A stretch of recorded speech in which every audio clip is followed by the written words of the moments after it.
ಕೆಎಜಿ ನ್ಯೂಸ್ಗೆ ಸ್ವಾಗತ.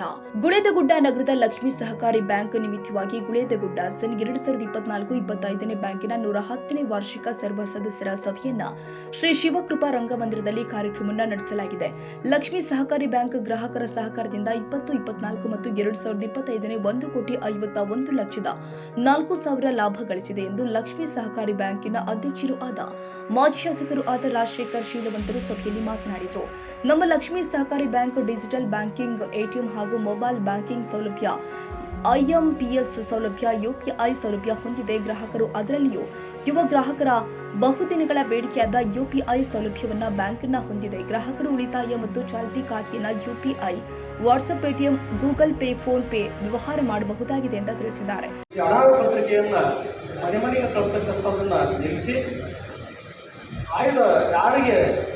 ಅವರಿಗೆ ಮಾತ್ರ ಕಳಿಸಿಕೊಡಬೇಕು, ಬ್ಯಾಂಕಲ್ಲಿ ಇಟ್ಟಿರುವ ತಗೊಂಡು ಯಾರು ಹೋಗ್ತಾರೋ ಅವ್ರು ಹೋಗ್ಬೇಕು ಅಂತಕ್ಕಂಥ ಚರ್ಚೆ ಏನಾಗಿತ್ತು. ಆ ಪ್ರಕಾರ ನಿರ್ಣಯ ಮಾಡಿ ಈ ಸಾರಿ ನಾವು ಈ ಪುಸ್ತಕವನ್ನು ಎಲ್ಲ ಸದಸ್ಯರಿಗೆ ಕಳಿಸ್ಕೊಡೋಕ್ಕಾಗಿಲ್ಲ. ಮತ್ತು ಒಂದು ಪುಸ್ತಕವನ್ನು ಸುಮಾರು ಮನೆಯಲ್ಲಿರ್ತಕ್ಕಂಥ 5 ಜನ, 6 ಜನ, 7 ಜನ ಸದಸ್ಯರುಗಳಿಂದ ಒಂದು ಮನೆಗೆ 600-700 ರೂಪಾಯಿ ಹೋಗಬೇಕು. ಈ ರೀತಿ ಆಗೋದ್ರಿಂದ ಅದನ್ನು ತಪ್ಪಿಸುವ ಸಲುವಾಗಿ ಈ ರೀತಿಯಾಗಿದ್ದ ಕ್ರಮವನ್ನು ಈ ಸಲದ ಒಂದು ಸಭೆಯಿಂದ ನಿರ್ಣಯವನ್ನು ಕೈಗೊಳ್ಳಲಾಗಿದೆ. ಅದರ ಜೊತೆಗೆ ಆ ಒಂದು ನಿರ್ಣಯವನ್ನು ಕೈಗೊಂಡಿದ್ದರಿಂದ ನೋಟಿಸನ್ನು ಮಾತ್ರ ಸಂಗ್ರಹಿಸಲು ನಾವು ಕಳಿಸಲಾಗಿದೆ. ನೋಟಿಸ್ ಕಳಿಸುವಲ್ಲಿ ಕೂಡ ಕೆಲವು ತೊಂದರೆಗಳಾಗಿದೆ ಅಂತಕ್ಕಂಥದ್ದನ್ನು ನಮ್ಮ ನಿವೇದನೆ ನಾನು ತರಲಿಕ್ಕೆ ಇಚ್ಛೆಪಡ್ತೀನಿ. ಮೊದಲನೇದಾಗಿ ನಾವು ಈ ಒಂದು ನಿರ್ಣಯವನ್ನು ಏನು ಸಭೆಯ ದಿನಾಂಕವನ್ನು ನಿರ್ಣಯ ಮಾಡಿದ ತಕ್ಷಣ ಪ್ರಿಂಟಿಂಗ್ ಫೈನಲ್ ಆಗಿ ಸುಮಾರು 8ನೇ ತಾರೀಕು 22ನೇ ತಾರೀಕಿಗೆ ಎಲ್ಲ ನೋಟಿಸ್ಗಳನ್ನು ನಾವು ನಮ್ಮ ಪೋಸ್ಟ್ ಆಫೀಸ್ಗೆ ಹೋಗಿ ಅಲ್ಲಿಂದ ಪೋಸ್ಟನ್ನು ಎಲ್ಲರೂ ಕೂಡ ಮಾಡಲಾಗಿದೆ. ಆದರೆ ಸುಮಾರು 10,000 ನೋಟಿಸ್ಗಳನ್ನು ನಾವು ಕೊಟ್ಟಿದ್ವಿ ಒಂದು ನಮ್ಮ ಪೋಸ್ಟ್ ಆಫೀಸ್ಗೆ. ಅವರು ಯಾರು ಅಡ್ರೆಸ್ಗಳನ್ನು ನವೀಕರಣಗೊಳಿಸಿಲ್ಲ, ಆಮೇಲೆ ಅಡ್ರೆಸ್ಸಲ್ಲಿ ಬದಲಾವಣೆ ಆಗಿರ್ತಕ್ಕಂಥವ್ರು, ಭಾಳ ಹಳೆಯ ಕಾಲದ ಷೇರುಗಳಿರ್ತಕ್ಕಂಥವ್ರು ಕೂಡ ಅಡ್ರೆಸ್ಗಳು ನಮ್ಮಲ್ಲಿ ಕೆಲವು ಇಲ್ಲ. ಅವ್ರು ಹೊರತುಪಡಿಸಿ ಸುಮಾರು 10,000 ನೋಟಿಸ್ಗಳನ್ನು ನಾವು ಪೋಸ್ಟ್ ಮಾಡಿದ್ವಿ. ಪೋಸ್ಟ್ನಲ್ಲಿ ಹೋಗಿ ಕೂಡ ಮೊನ್ನೆ ಚೌಕಾಶಿ ಮಾಡಿದ್ವಿ. ಮತ್ತು ಭಾಳ ಜನ ನಮ್ಮ ಸದಸ್ಯರು ನಮೂಸು ಮಾಡಲಿಕ್ಕಾಗಿ ಕೆಲವು ಜನ ಸಿಬ್ಬಂದಿ ಹೊಸದಾಗಿದ್ದರಿಂದ ಸ್ವಲ್ಪ ಹೆಚ್ಚು ತಡ ಆಗಿದೆ. ಆದರೂ ಕೂಡ ನಾವು ಎಲ್ಲರೂ ಕಳಿಸ್ತೀವಿ ಅಂತಕ್ಕಂಥದ್ದನ್ನು ಅವರು ಆಶ್ವಾಸನೆ ಕೊಟ್ಟರು.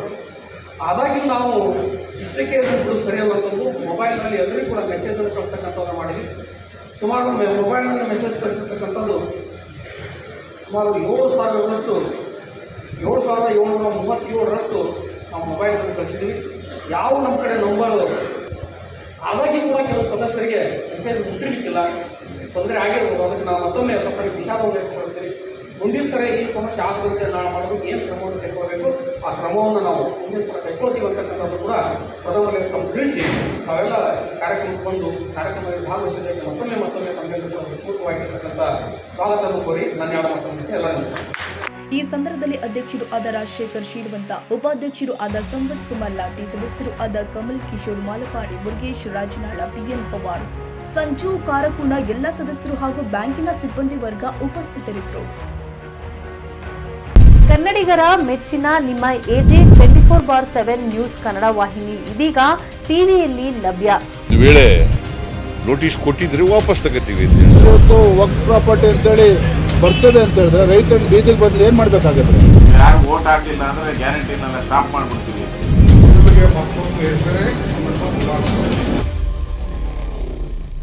ಕರ್ನಾಟಕ ಮತ್ತು ದೇಶ ವಿದೇಶ 360 ಡಿಗ್ರಿ ಸುದ್ದಿ ಹಾಗೂ ಉತ್ತರ ಕರ್ನಾಟಕ, ಬೆಳಗಾವಿ, ಬಾಗಲಕೋಟೆ, ಧಾರವಾಡ, ಹಾವೇರಿ, ಗದಗ, ಬಿಜಾಪುರ ಜಿಲ್ಲೆಯ ಕ್ಷಣ ಕ್ಷಣದ ವಿವರವನ್ನ ಪಡೆಯುವುದಕ್ಕೆ ಎಜೆ 24/7 ನ್ಯೂಸ್ ಕನ್ನಡ ವಾಹಿನಿಯನ್ನ ಲೈಕ್ ಮಾಡಿ, ವಿಡಿಯೋಗಳನ್ನ ಶೇರ್ ಮಾಡಿ, ಕಮೆಂಟ್ ಮಾಡುವ ಮೂಲಕ ನಮ್ಮ ವಾಹಿನಿಗೆ ಸಹಕಾರ ನೀಡಿ ಮತ್ತು ಚಾನೆಲ್ ಅನ್ನ ಸಬ್ಸ್ಕ್ರೈಬ್ ಮಾಡಿ.